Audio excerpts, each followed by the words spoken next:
We've been hacked! Wait, don't run. This kind of hack is lots of fun. Moving forward with the Dekker team.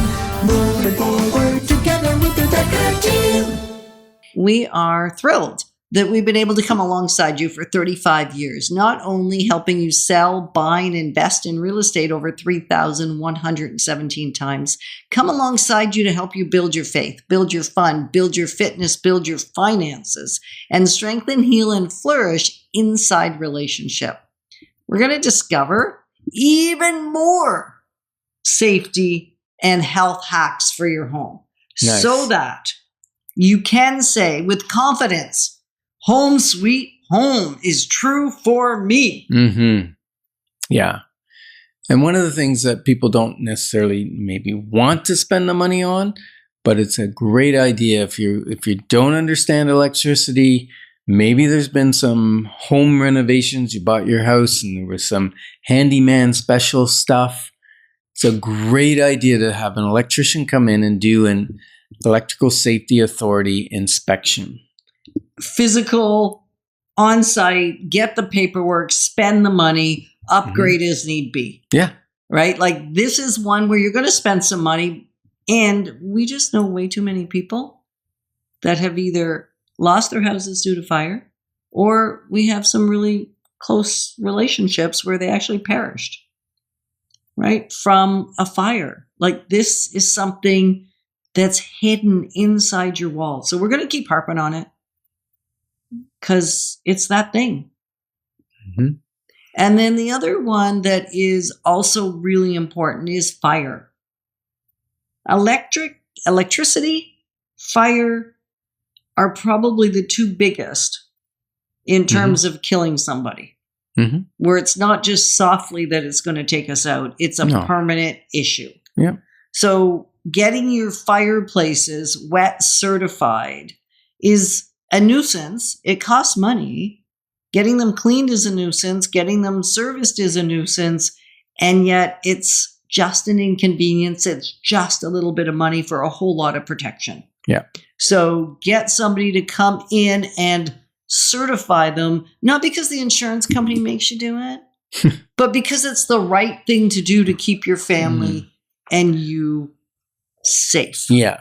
So get your wood burning devices inspected. Yeah. And I think the other one that doesn't harm you quite the same way is water, but it can.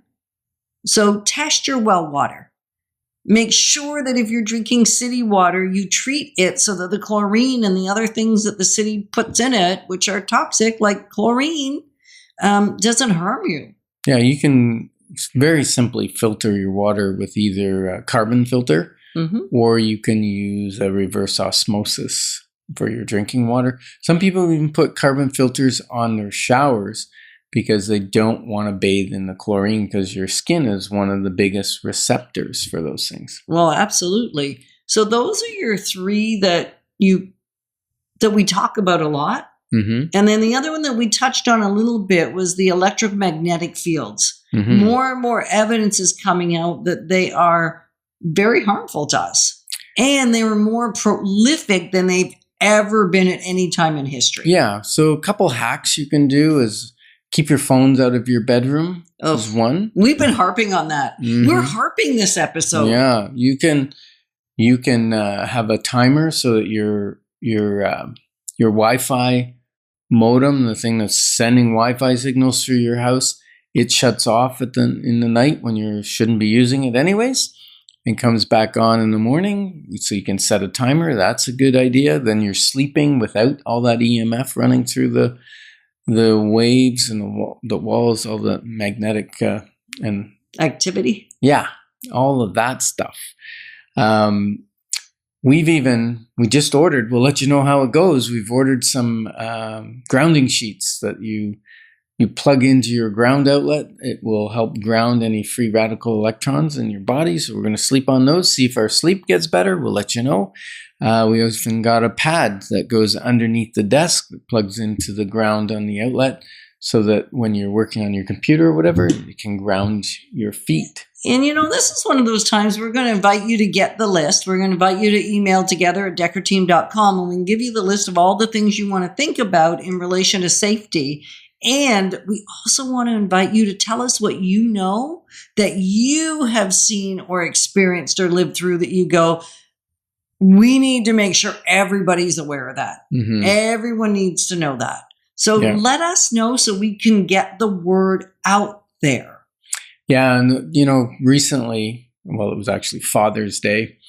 I got this book from Yetta, and it's kind of payback because our daughter gave her a book for Mother's Day, which was on how to remove stains, so that Yetta could remove stains from Candace's clothes. A pretty smart girl. Even as an adult, this wasn't like when she was a kid. This was her kids. Because Yetta hates toxins and the cleaning supplies, she bought me a book on healthy cleaning supplies that can be just things you have in your house, like vinegar and lemon and salt and different things that can make great supplies. I already used some, but now it's to get you on track, Mm-hmm. right? And then the other thing we want to do, which is huge, we've alluded to it, but we're going to keep talking about it too, and that is exchange the air in your house, air quality. You can smell when you've just cooked some food that's nasty, right? Well, it's not nasty, the food, but the smell when you leave your house and come back in, you go, oh, what was that? Mm-hmm. And yet when you're in the house, you don't notice it. So getting stale air out of your house, because there will be things hidden in it that aren't good for you to be breathing in. Yeah, so either an HRV or opening a window a crack or opening your doors, putting screens on in the summertime in particular, and airing out your house, not living in closed up houses. Yeah, and the issue is that modern houses are sealed way better than older houses. They're basically, you're living inside a plastic bag. That just sounds so awful. Breathe into a plastic bag and see what happens, right? It gets all moist and it'll get ugly in there after a while. Same thing in your house.